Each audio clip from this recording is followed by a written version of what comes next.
देखिए, ये जो मामला पिछले महीने का अगस्त महीने का था, जिसके विषय में हमने मुमरा पुलिस स्टेशन को 2-3 बार पत्र दिया था कि उस न्यूज़ चैनल के ऊपर जो सुदर्शन कर न्यूज़ है, उसके ऊपर 295A, 298, 296, 151, 34 इसके द्वारा इन आईपीसी के द्वारा उसके ऊपर कार्रवाई होना चाहिए, जिसके विषय में हमने 2-3 बार पत्र दिया था। कार्रवाई हुई नहीं थी। अभी आज मुमरा पुलिस स्टेशन ने दोनों पक्ष को, जो शिवनेरी अपार्टमेंट के जो रहवासी हैं उनको और हमारे फादर को, और हम सभी आज हमने आपस में मुलाकात की, जिसमें शिवनेरी अपार्टमेंट के जो सोसाइटी के मेंबर्स थे, उनका कहना था कि उनको इस प्रार्थना घर से और इससे कोई प्रॉब्लम नहीं है। ये कोई एक व्यक्ति ने बाहर से आकर उनके साथ में बाइट्स लिए और उसमें भावनाओं में आकर उन्होंने कुछ बातें उसके अंदर कही है। तो आज यहाँ पर बातचीत हुई है। हमारा लास्ट तक मानना यही था कि सुदर्शन के ऊपर कड़क कार्रवाई होना चाहिए।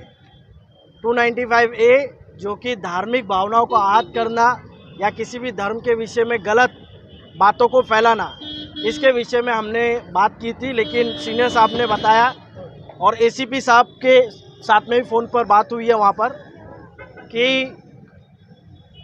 उन्होंने उनकी तरफ से 149 की नोटिस और 506-7 जो है उसके द्वारा और कुछ उनको बुलाकर और विशेष नोटिस उन्होंने उनको दिए हैं। और उस चैनल वाले का कहना है कि इसमें मेरा कुछ भी नहीं था, मुझे वहाँ पर बुलाया गया था। तो यहाँ के लोकल लोगों से भी हमने बातचीत की है। अब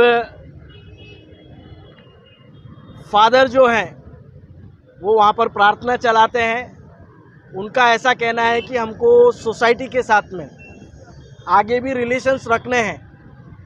इस वजह से उनका कहना है कि अगर सम्मति के साथ में सोसाइटी मान जाती है, लिखित में देती है कि आगे चलकर ऐसा कोई प्रॉब्लम नहीं होगा, तो उन्होंने अपनी इस बात को पीछे लेने के लिए फादर ने कहा है। अभी जो आपका 20 तारीख को जो मोर्चा धरना प्रदर्शन होने वाला, क्या वो होगा या स्थगित किया जाएगा? उस मोर्चे को हमने स्थगित किया है, क्योंकि सीनियर साहब के साथ, एसीपी साहब के साथ में बातचीत हो गई है। क्योंकि जो कंप्लेनर है वो कंप्लेनर कॉम्प्रोमाइज़ करने के विषय में बात कर रहे हैं। हमारे संगठन का काम है क्रिश्चियन समाज को बैक सपोर्ट देना, और हमारा संगठन उसके लिए एंड तक तैयार था। 30 तारीख को मोर्चा लेने के लिए भी तैयार था, लेकिन फादर का कहना है कि वहाँ पर फ्यूचर में भी उनको चर्चेस चलाने हैं और सोसाइटी के लोगों ने आज उनको लिखित में आश्वासन देने के लिए भी कहा है कि आगे से ऐसी कोई गलती या धर्म के बारे में कोई गलत शब्द उच्चारण हमारे तरफ से नहीं होंगे। और जो भी वहाँ पर बाहर भी कुछ लोग बैठते हैं, उसका भी सोसाइटी लेटर दे रही है कि आपको इसमें कुछ तकलीफ नहीं होगी। तो पुलिस का कहना है कि हमारे तरफ से जो कार्रवाई होना चाहिए, एसीपी साहब का भी कहना है कि वो कार्रवाई हमने की है। उन्होंने पूरी फाइल्स उन्होंने दिखाया है।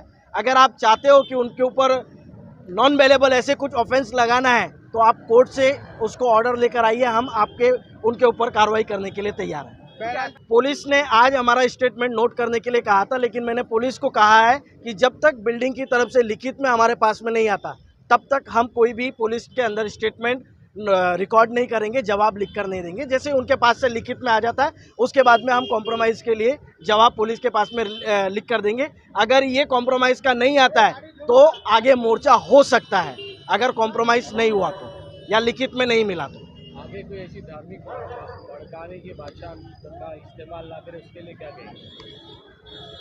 मेरा संपूर्ण लोगों से निवेदन है, ये कुछ मुट्ठी भर लोग समाजों में मतभेद कराना चाहते हैं, आपसी झगड़े कराना चाहते हैं, हिंदू को मुस्लिम को, हिंदू को क्रिश्चियन से, या दलित को, इन आपस में लड़ाकर ये अपनी राजनीतिक रोटियों को सेकना चाहते हैं। मेरा तमाम आवाम से और जनता से इस आपके माध्यम से, जहाँ तक ये वीडियो जाए, आपके माध्यम से कहना है कि आप ऐसे लोगों के बहकावे में मत आइए। हमारा देश धार्मिक स्वतंत्र देश है, लोकतांत्रिक देश है। यहाँ पर हर मजहब के लोग आपस में प्रेम के साथ में रहते हैं, और ऐसे जो कुछ राजकरण लोग जो अपनी राजनीतिक रोटियां सेकना चाहते हैं, ऐसे लोगों के बहकावे में जाकर आपस में पत्थरबाजी या आपस में कोई गाली गलौज कर कर अब शब्द किसी धर्म के बारे में ना कहें, क्योंकि हर किसी को अपने धर्म के विषय में आदर है, सम्मान है और श्रद्धा है।